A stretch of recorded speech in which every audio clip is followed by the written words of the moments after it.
నాకు 1.5 ఫ్రెండే ఉన్నారని చెప్పేట. 1.5 అదేంటి? అదే మరి ఆ, 1.5 ఫ్రెండే ఉన్నారు నాకు, నీకు 200 మంది ఉన్నారు, ఎంత అదృష్టం అంటే. కొడుకు కూడా చాలా ఫీల్ అయిపోయాడు, అబ్బా నాకు అంతమంది ఉన్నారు, మా నాన్నకి ఫ్రెండ్సే లేరు అని. సరే అప్పుడు తండ్రి అన్నట్టు, అయితే నేను ఒక పని చేస్తాను, నేను చెప్పినట్టు నువ్వు చెయ్యి, ఒక పందిని చంపేసి ఆ, మూట కట్టేసి ఆ, ఆ మూట తీసుకుని నీ ఫ్రెండ్ ఇంటికి వెళ్ళు. ఓకే.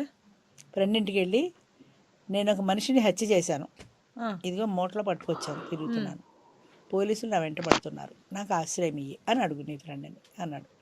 సరే వీడు అది సరే వీడు పందిని చంపేశాడు, మూట కట్టేసి తీసుకెళ్ళాడు. వాడిని అడిగాడు, నువ్వు అక్కడే నిలబడి లోపల రాకని వాడు బయటికి గింటేసి తలిపేసుకున్నాడు. ఆ ఫ్రెండ్ ఇప్పుడున్న ఫ్రెండా? ఫ్రెండ్ ప్రజెంట్ ఫ్రెండ్ అలా 200 ఇళ్ళు తిరిగాడు, 200 మంది ఇళ్ళు బయటికి పంపేశారు వాడిని.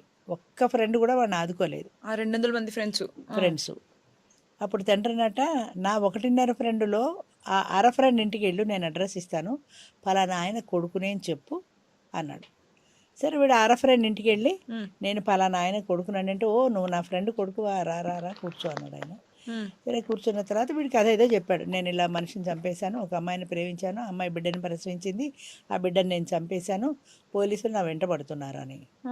అయ్యో అవునా అని ఆయన వెంటనే ఏం చేశాడంటే, నువ్వు ఆ బిడ్డని ఇక్కడ వదిలేసేయి, నువ్వు మామూలుగా విడి మనిషి వెళ్ళిపో, నీకేం భయం లేదు అన్నాడు. సరే ఆ మూటని ఇక్కడ వదిలేశాడు.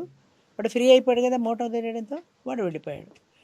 అప్పుడు తండ్రి అన్నాడు, ఇప్పుడు నా ఒకటో ఫ్రెండ్ ఉన్నాడు కదా 1.5లో, ఆ ఫ్రెండ్ ఇంటికి వెళ్ళి చెప్పి ఈ సంగతి అన్నాడు. సరే వాడు అక్కడికి వెళ్ళి, నేను ఫలానా రామారావు గారు అబ్బాయినండి, నేను ఇలాగ ఒక బిడ్డని చంపేశాను, అర ఫ్రెండ్ ఇంటికి వెళ్ళి అర ఫ్రెండ్ ఇంట్లో మూట కట్టి పెట్టాను, నన్ను మా నాన్న మా ఇంటికి వెళ్ళమన్నాడు, మీ దగ్గరికి వచ్చాను, ఇప్పుడు నేను ఏం చేయాలి అన్నాడు.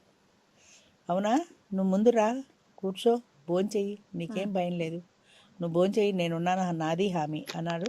ఆయన పిలిచాడు, వాడు అన్నం పెట్టాడు, అన్నం పెట్టి కూర్చోబెట్టాడు, టీవీ ఏదో వేసాడు, ముందు కూర్చోమన్నాడు. ఈలోగా పోలీసులు వచ్చారు నిన్ను పట్టుకోవడానికి. ఆ హత్య నేనే చేశానని ఈయన వెళ్ళిపోయాడు, ఈ ఫ్రెండ్ ఒకటో ఫ్రెండ్ వెళ్ళిపోయాడు. నేనే చేశాను ఆయన ఒప్పుకొని, ఈ నేరాన్ని ఆయన ఎత్తి మీద వేసుకుని ఆయన వెళ్ళిపోయాడు.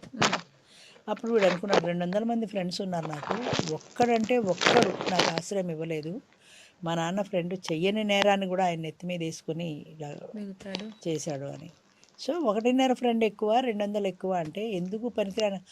ఇవాళ నువ్వు నా ఫ్రెండ్ రాని కలం స్నేహాల్లోనూ కావలించుకొని ఫోటోలు తీసుకోవడంలోనూ వాట్సాప్లో పెట్టుకోవడంతో ఆ ఫ్రెండ్షిప్ ఖతం అయిపోతుంది. నాకు 200 మంది ఫ్రెండ్స్